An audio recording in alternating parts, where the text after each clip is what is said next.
All right, we are here with Jay Weinberg of Slipknot, and we are going to ask him a few questions today.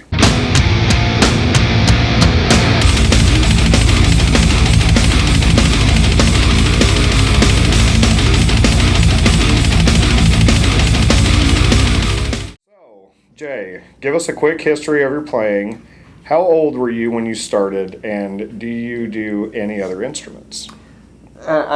Good question. I started playing music when I was about 9 years old. My first instrument was actually guitar, and I stuck with it. But taking lessons from the guy down the street, it was just like it made it like school. I kind of wanted to get away from school, so I quickly kind of fell out of love with that. Picked up bass guitar when I was like 12.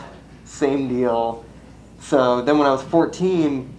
And I picked up drums because we had drums in the house. I was like, I just want to do this just for me. I just want to play along to records that I like. Mm-hmm. I want to figure this out for myself and not make it be like school. So I told my parents, like, I don't want to take lessons. I just want to do this for me, and that's how it stuck with me. Right on. We have a couple questions from some of our fans on Facebook. Richard Buck asks, how much influence has your dad's playing had on your own career? Tons of influence. My dad's had tons of influence on my playing and how I look about music, how I think about music. Because we spent 28 years together, and him, not only teaching me and in some ways not teaching me, but really it was his influence to go out into the world and find it for myself. And find out what I loved about music, and in the same way that he did when he was a kid. So, we had a really, and we continue to this day to have a really meaningful relationship, and love sharing music, love going to shows together. But yeah, he's had an enormous amount of, just an enormous amount to do with my growing up and, being a drummer and stuff. And, me being on tour with him in the E Street Band was huge, because that was my first foray into learning about what it's like to be a touring band, and yeah, so I couldn't imagine my life in any other way. It's been that huge. Oh, very good, very good. Has he ever been to one of your shows? Yeah. My dad's been to a bunch of Slipknot shows. He's been to a lot. He was the first person who actually introduced me to Slipknot. When really? I was about 10 years old or so, yeah. He brought me to Ozfest, brought our whole family to see Slipknot at Ozfest, because they had performed on the Conan O'Brien show. And he was like, oh my God, I saw this crazy band, we got to check them out. They invited us to a show, we got to go. So we did, and that's when I struck up a friendship with those guys when I was 10 years old, almost 19 years ago. Wow. So yeah, but since I joined the band, he's been to a bunch. He was at my second Slipknot show ever. He's come to a bunch, like when he and my mom were in New Jersey, they would come to the New Jersey shows, and most recently, it's like 2 weeks ago when we played Iowa, or a week ago when we played Iowa, they were there. So yeah, they love trying to, come see the band whenever they can. That's awesome. Yeah. That's very cool. Dylan Potts asks, what are the heaviest bands you listened to as a kid, and what are you listening to now? Whew. That's a good question. The heaviest bands, man, that's so subjective, but I'll try. I mean, when I was a kid, truthfully, getting into Slipknot at the age that I did, that seemed like the heaviest stuff on earth to me. Yeah. And I feel like as a listener and someone who really studies music and loves music, I think it's our duty to just keep like digging and digging and digging and use certain bands as certain entry points into certain music, so Slipknot was that for me. And then I would dive deeper and learning, like, okay, what's this, like, I hear about this drum fill came from Angel of Death. What's Angel of Death? By Slayer. Who's Slayer? Right. Who's on tour with Slayer? Okay. Mastodon and Hatebreed. Okay, I'll check them out. Okay, who's on tour with Mastodon? Converge. Converge is playing shows with Neurosis and stuff like that. So that's kind of how that went on for me. Uh-huh. So, when I was a kid, I mean, I got into like Cannibal pretty early, I guess, like when I was like 14 or so. Was a big fan of Converge and Neurosis when I was like 15, 16. And that's stuff that sticks with me to this day. You know, I would contend that Neurosis is the heaviest band to have ever existed, you know, and puts modern bands to shame. But you know, yeah, it's really like my tastes haven't changed since I was a kid. I was raised on a really like in a diverse musical family, so it was as important to listen to, you know, Bob Dylan and, you know, The Who and stuff as it was to listen to Slipknot and Slayer and Meshuggah and stuff like that. You know what I mean? So it's always been about like, yeah, just having that kind of expansive, you know, musical palette, I suppose, to draw from. Heaviest bands, I'll just say Neurosis for all of them. You can't really go wrong with Neurosis. No. Okay, Ed Bangle asks, how hard was it? How long did it take to learn the Slipknot catalog? Could look at that one of two ways. You know, you could look at it as like it took, you know, 13 years from when I was introduced to the Slipknot's music as it was then joining the band 13 years later. You could look at it that way, and then you could also look at it as like, this has been music that's been with me my whole life, and it didn't take me any time at all to learn it. You know, it's like this is music that's so deep inside my DNA. It's you know, the story goes that they asked me to audition for the band without even really telling me that this was for this band or anything. So it was literally like, set up a drum set and you're gonna audition for Slipknot in 20 minutes. And I believed that the person that they would want to play drums in their band would be the kind of person that you could tell them, set up your drums and play 20-something Slipknot songs, and that person could do it. That's the kind of drummer that Slipknot deserves, in my opinion. So that was kind of like my job in that moment. Right. So, yeah, you know, it's been with me forever, but it was never anything that I've had to learn or study as much as it has been for those guys, because it's like, I feel like it's been with me forever, you know? Okay. Do you play live to Paul Newman asks, do you play live to a click or sequencer, and what's your deal with triggers? No, we never play to a click, ever. Never have. And, you know, I would never say never, but it just seems like we would never want to. You know, this is a certain band that it's just like, our music has to have that ebb and flow, and it's not like rushing on accident or dropping behind the beat on accident. Like, everything definitely has a purpose and is played that way because Slipknot's this fucking frenetic animal that is trying to burst out of its cage, or it's this freight train that's barreling off the rails, and it could come derailed at any moment, but it doesn't. That's to me what I love about Slipknot's music. So, you know, we recorded one record largely with a click track, and I feel like, well, at times that was good, and we were building that album kind of in the studio.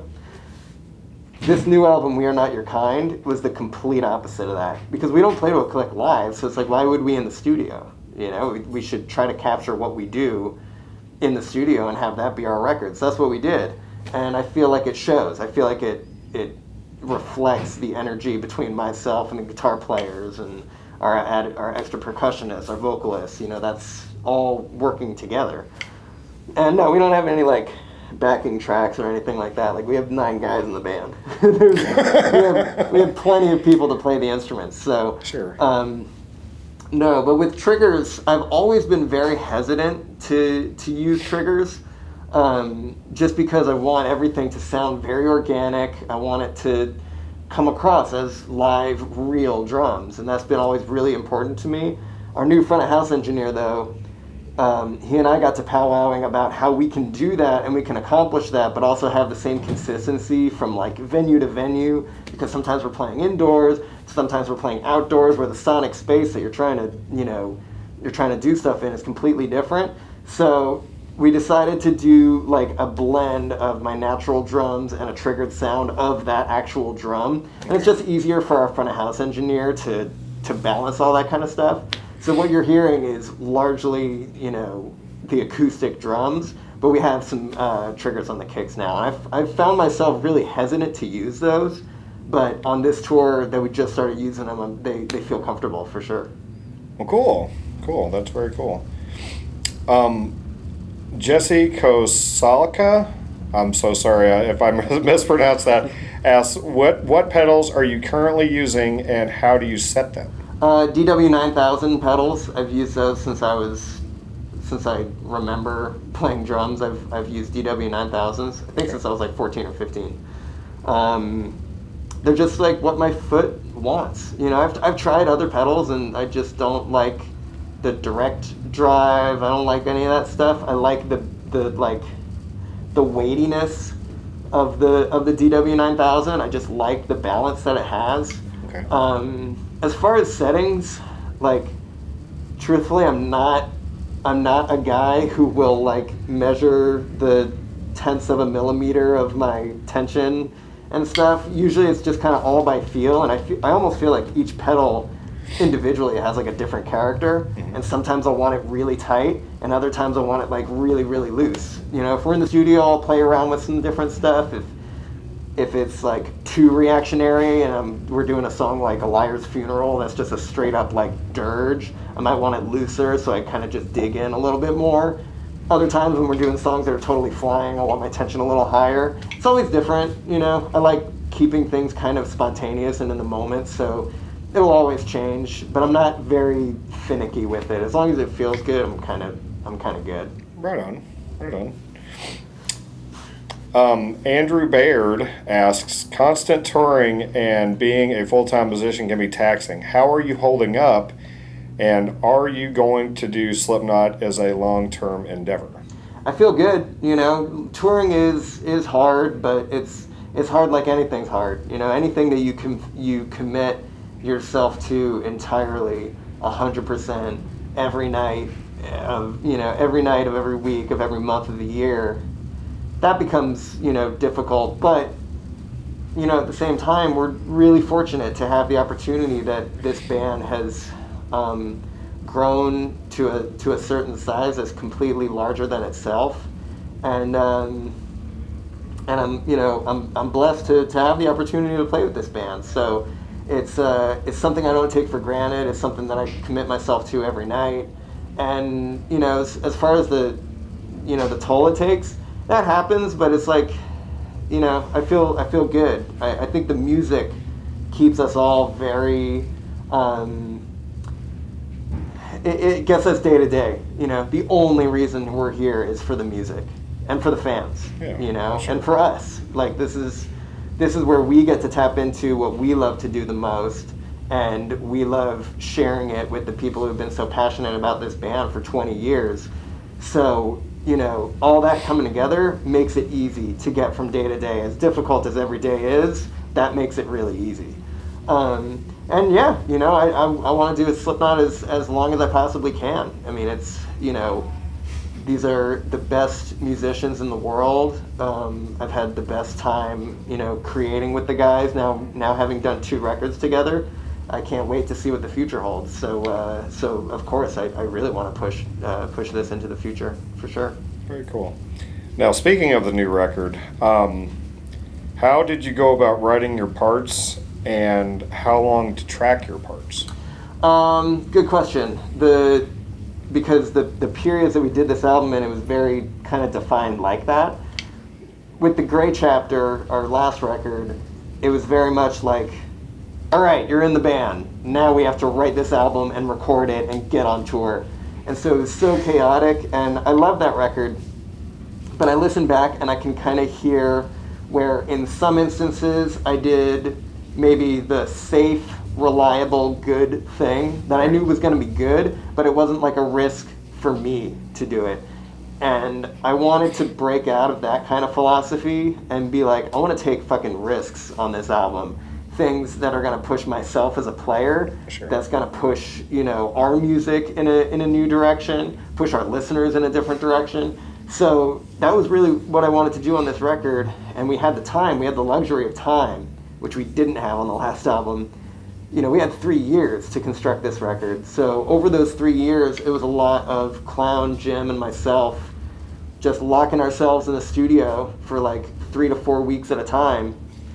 And then we'd go home and not even talk to each other for 3 to 4 months. And we would just listen to what we made. Right. And I would get to make the judgments of like, I wish I made this musical decision and this part or whatever. Or I wish this was somehow different. And now we had the time to hone all that in and make our music the best we could. And at least my contribution, how I could alter what I was doing and how I was hearing something differently that I had been doing for 3 weeks. But now I'm listening to it totally differently 3 months from now. So we did that several times, probably like 5 or 6 times before we even got together as a band, learned the album as a band, and played it together because we had the time to learn the songs and learn the ebb and flow of all the instruments and what we all really wanted to do, how we're going to play these songs live. And then once we accomplished that, then we went into tracking, and I did all my drums probably in like 3 or 4 weeks.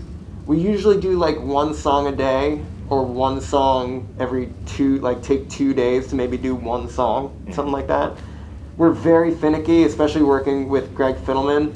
We're very, very, not finicky, but painstakingly meticulous with sounds, tones, mic placement, all that stuff. So a lot of that takes a lot of time, but it's all to just have the best sounding drums we possibly can, the most organic and real sounding stuff. So yeah, drums took, probably between like 3 weeks and a month or so to do, and then everybody put their stuff on top of that.